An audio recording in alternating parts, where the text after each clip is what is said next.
everybody, Horfade here. This is just the most random upload ever, but I just found out that Limited Run Games, out in fucking nowhere, announced that they're re-releasing some games, like Gex and Plumbers Don't Wear Ties, apparently, but also a Clock Tower thing. Hold on, which, by the way, if you don't know, Clock Tower, the first one on the SNES, was never officially released outside Japan. Starting with River City Girl Zero, we've been bringing these Japanese-only releases to a Western audience. And I think being able to put that on modern platforms is fantastic. Allows more people to experience something that they may have never experienced before. I want to see this trailer. Looking into more of these. Personally, I want to see more horror games. Yes! Rules, please. I'm Mariel Cartwright. I am the creative lead of the Port Plus version of Clock Tower. Port Plus?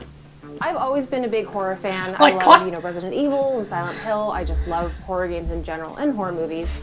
But Clock Tower in particular is a game that I discovered when I was probably about 16, and it holds a really special place in my heart because at the time it was the scariest thing I had ever played. As this character Jennifer, I'm trying to get away from the Scissor Man. Like, yeah, Clock Tower is... You're fighting monsters and you're shooting them with guns, and that can still be scary, but Clock Tower is distinct in that you really don't have any of those tools. It was one of the first experiences for me that really was like that in terms of horror, and I think that that's fantastic. It is true survival horror. You can only survive, and I think it is a game that has a lot of quieter tension. Jennifer is such an interesting character because at the start of the game, we don't know a lot about her, and I think the game does such an amazing job of revealing a very heartbreaking story about her, through different playthroughs of the game because it has a bunch of endings. Yeah. And I think that's part of what got me so attached.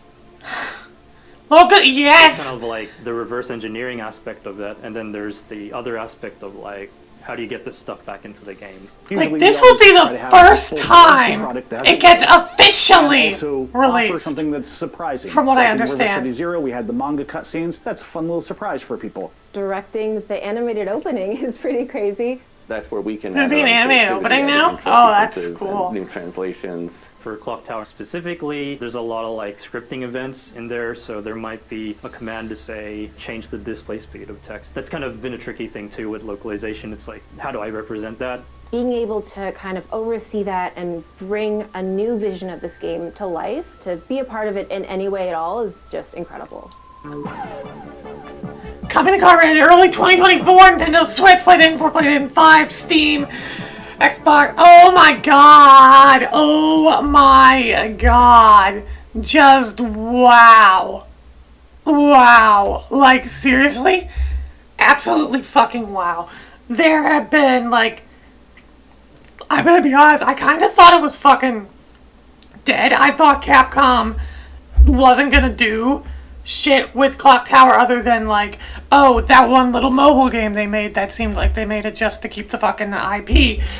And now we have this with Limited Run Games. I really hope this sells well because Clock Tower is like one of the OG horror games. Like OG on same vein of OG as like Sweet Home and Alone in the Dark. It does a lot, and it's like, not only that, it's like a horror game that was truly the first that a lot of other horror games would end up doing. It has like zero, like, it has a stalker character that a lot of games would end up doing stalker-like characters, like, Nemesis and whatnot. It has the main character pretty much be powerless, only able to use the stuff in their environment with no like weapons and stuff, like, kind of like Amnesia and whatnot.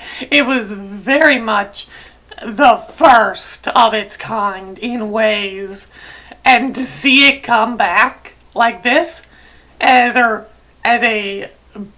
what they're calling it, Port Plus. And they said there's going to be additional stuff like an more animated opening sequence stuff, like, which makes sense because this game has been ported to multiple different consoles before, but it's always been Japan only. It was the SNES original release. It got ported to the Wonder Swan, which is a Japan only console. It got ported to PlayStation with some new stuff, a little new content, some 3D, some weird 3D graphic stuff that looked really weird, and then it got ported to the Wii U, but in Japan only. It's always ever been Japan only. There's been a fan translation of this game for forever. This is going to be the first time we get an official translation. Also, isn't it crazy that Clock Tower is getting an official translation before Mother 3? Can we all disagree on that? Like, that's insane. That's insane. My God, one of these games that I wanted to be officially translated and come out officially come out over outside Japan is finally getting it. That's great. Now we just need Mother 3. Yeah, Mother 3 ever happened. Still though, oh my God. It just came out of nowhere. Oh my God. Alright, I just need to do this. Alright, I'll see you guys in the next video when I start the next Let's Play, probably later tonight, but oh my God. What the hell? This is so insane.